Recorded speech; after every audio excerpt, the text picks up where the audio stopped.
Second Timothy chapter 3 on a rainy day in Edmond, Oklahoma. Overcast, a little bit depressing. Well, you got to be old, but remember rainy days and Mondays get me down? Well, here we are.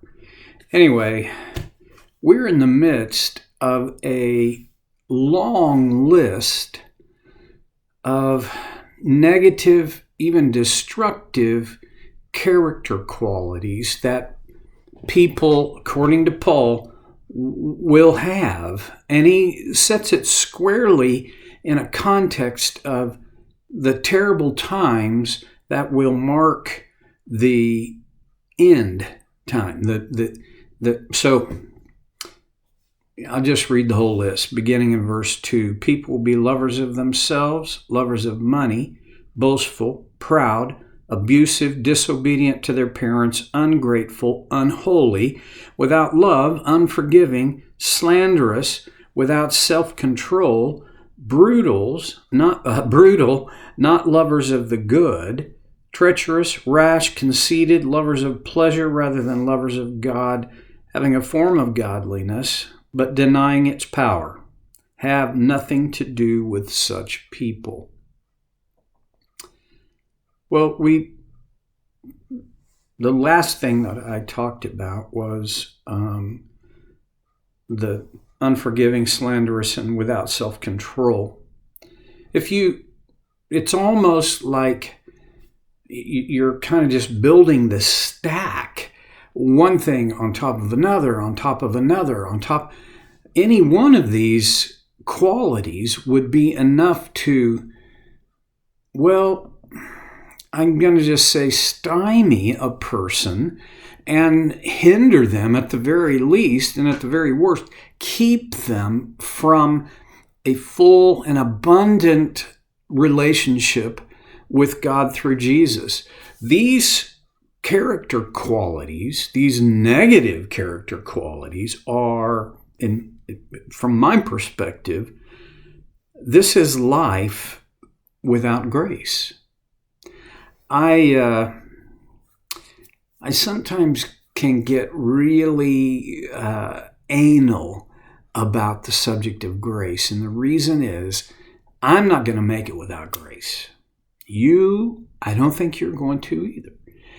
Nobody's going to make it without grace, even with grace. And I'm so grateful for God's grace. But I'm going to cross the finish line because of His grace. I might just have to crawl across it. I'll limp. It's not like, hey, did it. No.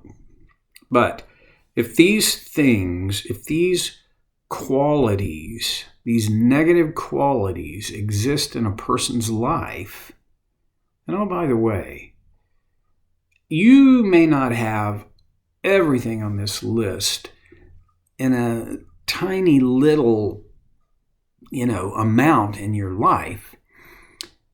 But can we be honest and say, yeah, that stuff, I'm trying to move that stuff out of my life. The old King James Version of the Bible would call that to mortify the flesh.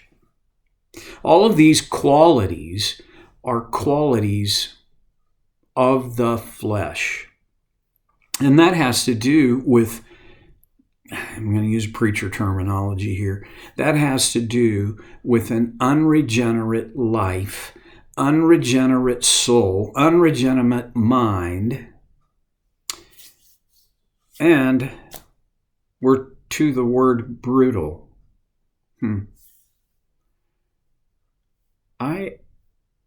I think brutality is pretty clear all around.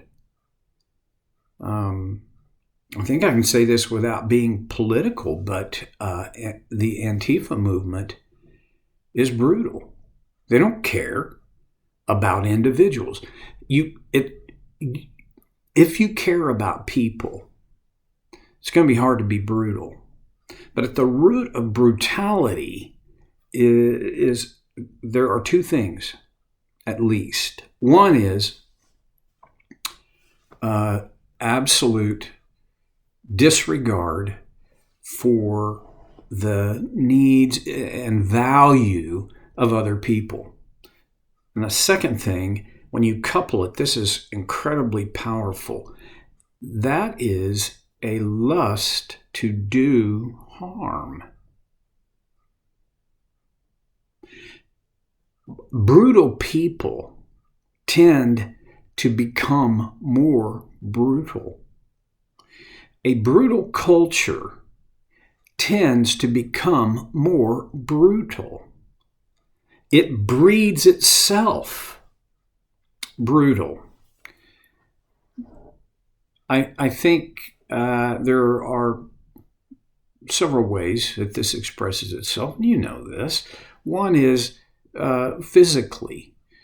A brutal culture is a culture where people physically harm other people.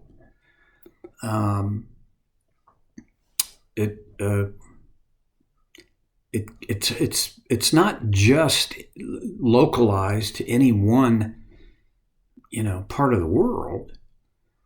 The Russian invasion of Ukraine seems brutal. Putin, and I lay the body at his doorstep, but he has no regard for civilians. Kill them. Eliminate them. That's brutal. Now, there's another side of brutality, and that is emotional and verbal brutality.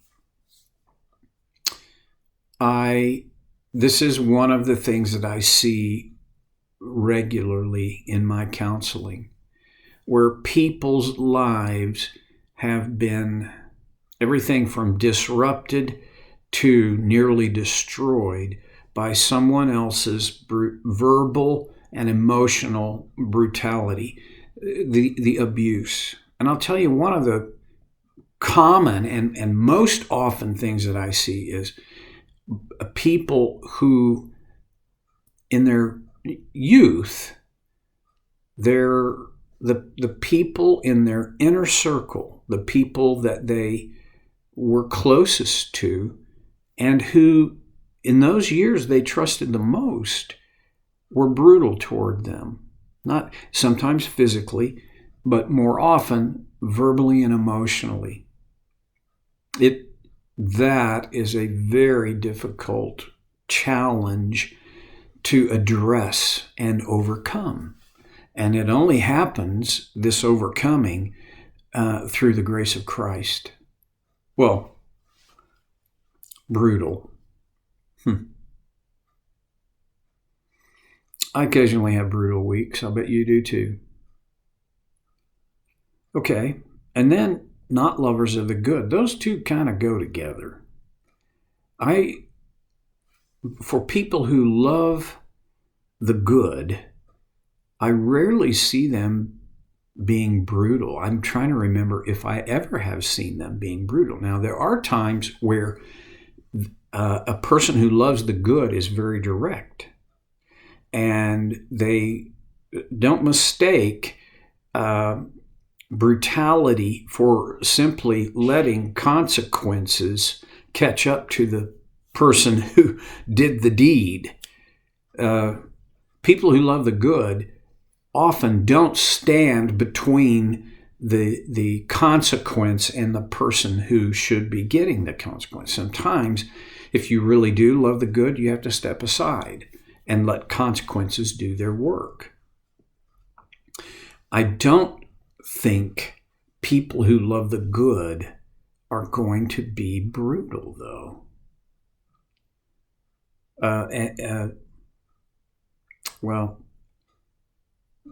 Without self-control, brutal, not lovers of the good. So if you don't love the good, does that mean that everything else you love is bad?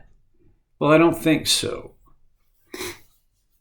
I guess if you just want to look at it in black and white, then yes. But a lot of life doesn't happen in the black or the white. A lot of life kind of happens where they overlap into the gray areas.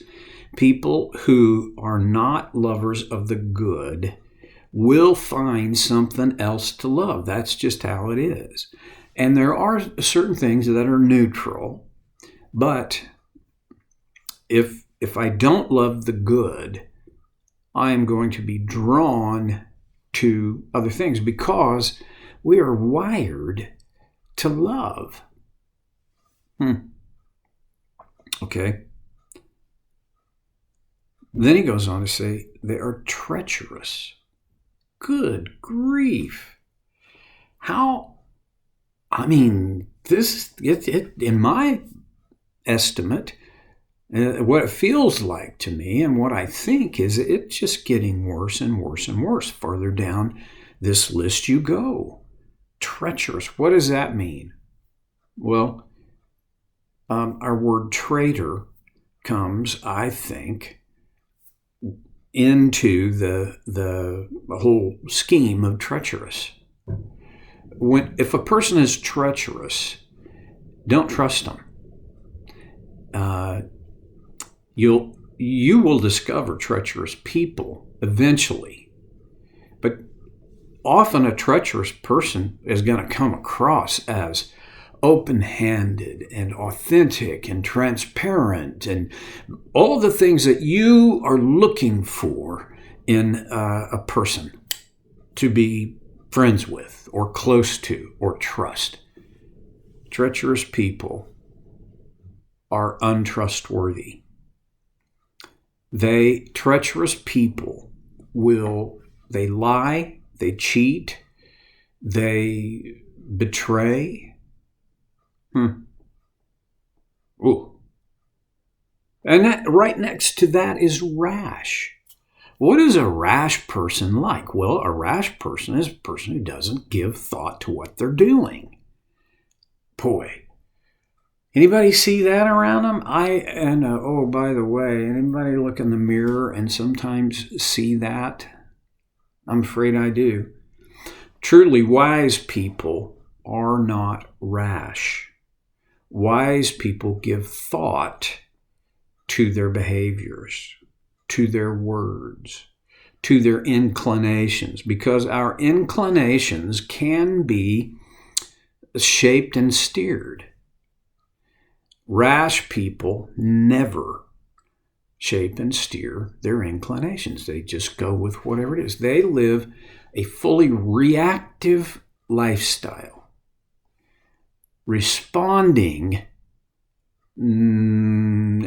just won't happen because they are rash. Can you see that if they're brutal, not lovers of good, and treacherous, you add rash to this?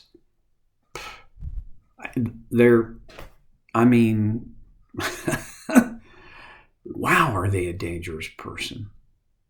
And then conceited. You know what that means. I have to go deeply into that.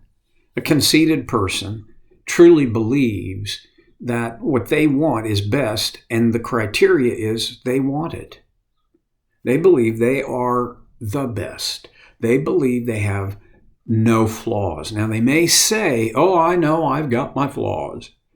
Well, that's not what they mean. What they mean is my flaws don't matter because I'm so good. Nobody's as good as me.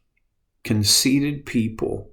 Now, you add conceited to rash? Yeah. And one more for today. We'll start with it. But lovers of pleasure rather than lovers of God. Wow, wow, wow. Does that describe 2021? We're going to come back to that because I got more ravings that are connected to that. I'll see you next time on Soul Care with Stevie Boy.